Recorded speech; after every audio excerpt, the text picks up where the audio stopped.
You walk into that classroom the first day, you're viewed as a young African American male or female who can make it. That's kind of how you're perceived when you walk into those doors. The difference between that and walking into an HBCU the first day is you're perceived as a young African American, in most cases, male or female, who will make it. And so those two differences between can and will, to me, says it all.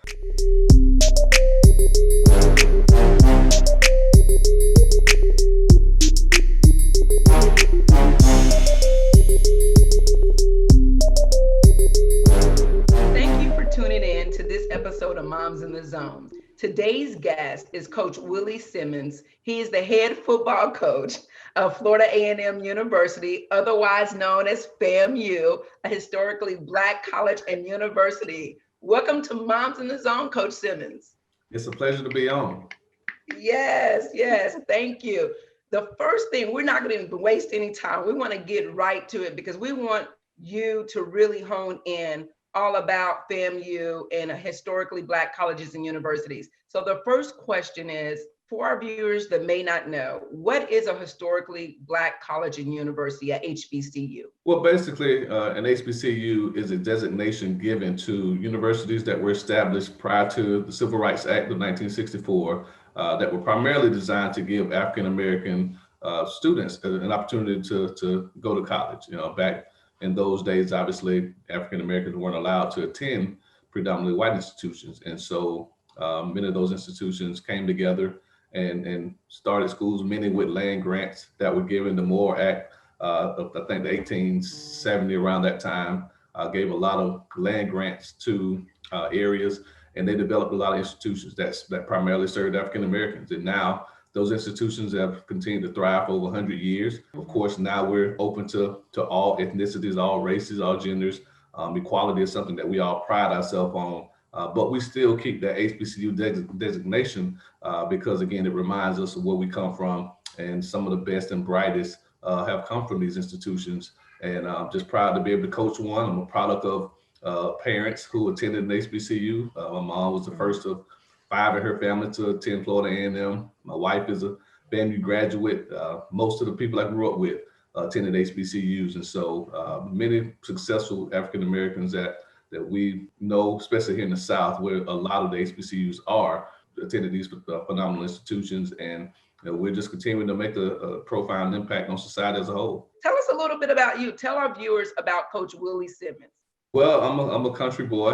You probably can tell that from this thick Southern twang I have. But country boy, I grew up 20 minutes west of Tallahassee, Florida. Obviously, Tallahassee is the capital city of Florida. It is where Florida A&M is housed, along with Florida State University and Tallahassee Community College. And so grew up here, small town. I grew up in the only county in the state of Florida that's predominantly African American. There's 67 counties in the state, and Gaston County is the only one that Blacks are the majority. And so grew up in a very segregated area. North Florida is when you look at Florida, it's kind of broken up into 3 parts. You have South Florida, which when you say Florida, people immediately think Miami. That's right. South Florida. Then you have Central Florida, Orlando, Tampa, that area. And then North Florida, which is very rural, so similar to, we actually say North Florida, South Georgia, because it's the same kind of basic area, but very rural area. Grew up in a church environment, very conservative environment, drove to church every Sunday, every other Wednesday for Bible study. Was really raised by a mom, blessed to be raised by a mom who was an educator and who really taught me the value of a great education. A's and B's were the standard coming up, and wasn't allowed to get any C's or definitely anything lower than that. But just blessed to be able to have a supportive mom that really stressed academics, and even when I became a pretty good football player at a young age, still stressed how important it was to get my education. And so I graduated high school, top of my class, was dual enrolled in high school. I actually graduated with my AA degree, and I went to Clemson as a second semester sophomore. And so went there and graduated from Clemson in 3 years with my marketing degree, which is tied for the fastest that an athlete has ever graduated from the university. Played football there for 4 years. My last year I transferred to the Citadel, which is a military school there in South Carolina, for my senior year. Attempted to come to FAMU, actually, but FAMU was going through a transition of reclassifying from back then 1AA to 1A. Now it would be Mhm. considered FCS to FBS. And the transfer rules weren't as lenient as they are today. And so because I was going from 1A to 1A, I was deemed ineligible to compete that year.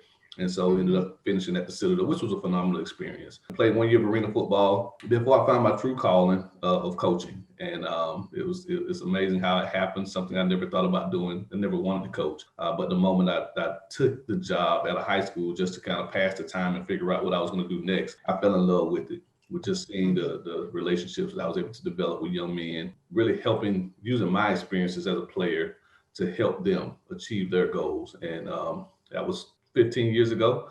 And now I'm, of course, the head coach of Florida A&M. This is my second head coaching opportunity. Been a play caller for over 11 years now, and just blessed to be able to empower young men, especially young African American men, to do great things in life through this game of football. And so work hard every day, even through this COVID environment, trying to continue to lead these guys through this tough time.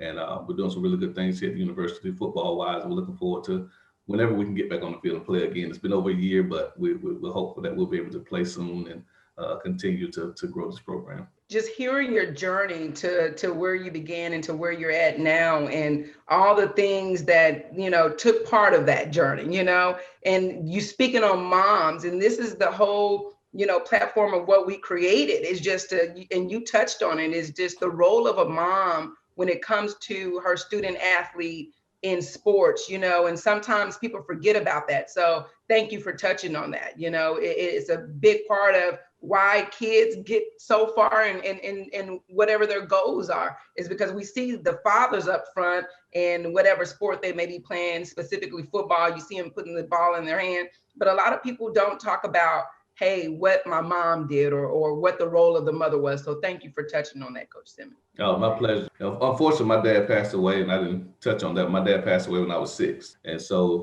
it was just my mom and I, and my 2 older sisters. She did the best job she could, raising 3 kids, and did a really good job, But like you said, moms get the credit on game day. I think when they put the camera in after you score that big touchdown, it's always, hi, mom, Right. That is true. But that old saying of mama's boys and daddy's girls holds true. We have plenty of examples here in the Simmons household. We actually have 6 kids and 2 boys and 4 girls. And so the 2 boys, they are mama's boys all the way. And so I already know that when my youngest picks up a football and starts doing great things on the field, it's going to be mom that gets all the credit. So absolutely, it's a blessing to have women like yourself who are advocating for all the mothers that put in all the work that behind the scenes, oftentimes, for what. And as a coach, I get to see it every day. I have a lot more conversations with mom typically than I do with dad. When I talk to dad, typically it's about playing time. But mom is the one that's going to call about grades. Mom's going to call about, is he eating? Right. Is he staying? Is he running behind his girlfriend and all that good stuff? So, right. Did he miss any classes? That's right. We calling about all of that. That's right. So, no, I definitely enjoy the relationships I get to build with the mothers. And that's one of the highlights of what we do as coaches is really involving the families as well, especially here at FAMU. Awesome. So, Coach, as you can see, I'm a Florida A&M Rattler through and through. I'm a proud graduate.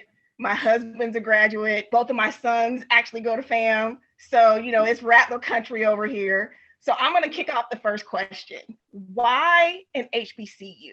Why should a student athlete consider going to an HBCU?